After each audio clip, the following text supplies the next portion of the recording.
Engineering చేసిన పిల్లలు army వెళ్ళిన తర్వాత ఆర్మీ ఎంటెక్ చేస్తుంది సార్. నేను అదే చెప్పాను కదా, ఆర్మీలో డాక్టర్స్ వస్తారు, పీజీ చేయకుండా డాక్టర్స్ వస్తారు, వాళ్ళకి పీజీ చేయిస్తుంది ఆర్మీ. దేశం ఖర్చు పెడుతుంది మీ మీద.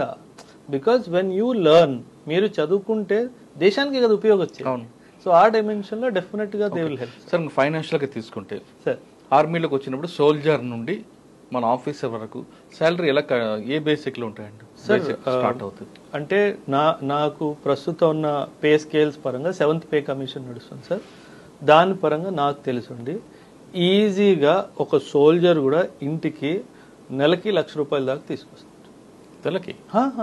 ఎందుకంటే మీరు ఎక్కడ పోస్టింగ్ ఉందో ఫీల్డ్ అలవెన్సెస్ ఉంటాయి, చాలా డిఫికల్ట్ టెరెన్స్ లో సర్వీస్ ఉంటుంది కదా సార్, స్పెషల్ అలవెన్సెస్ ఉంటాయి సార్. సోల్జర్ కి మీరు చెప్తే నమ్మరు సార్, నేను ఇలా చెప్తున్నానని అనుకోకండి.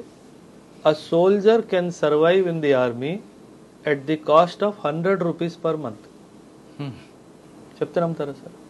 సోల్జర్ ₹100 ఖర్చు పెట్టి ఆర్మీలో నెల రోజులు బతికేయచ్చు హ్యాపీగా.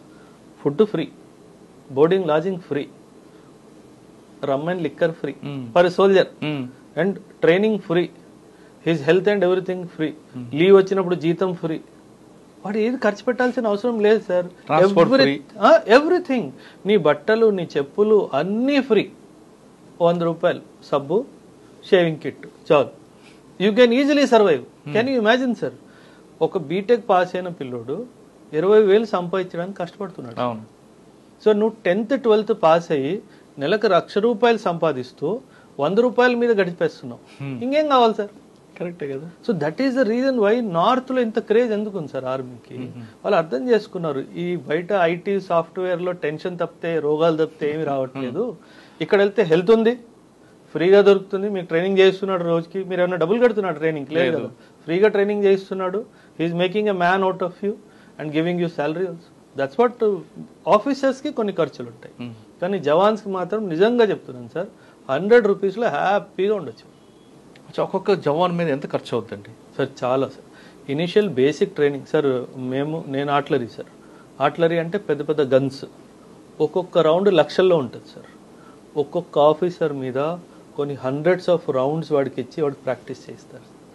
దేశం చాలా ఖర్చు పెడుతుంది సార్ ఆర్మీ మీద. ట్రైనింగ్ అని చెప్పేసి, ఇండివిజువల్ ట్రైనింగ్ అని చెప్పేసి, రెజిమెంటల్ ట్రైనింగ్ అని చెప్పేసి చాలా డబ్బులు ఖర్చు పెడుతుంది. సో అది army and best 100% sir. Mentally, physically, emotionally, financially, spiritually, with patriotism భావన అన్నీ సార్. That's what. మీకు అన్హ్యాపీ సోల్జర్ దొరకడు సార్. సోల్జర్ సూసైడ్ కమిట్ చేసుకున్నాడు అంటే ఇంట్లో ఏదో జరిగింది, అక్కడ కాదు లేదు.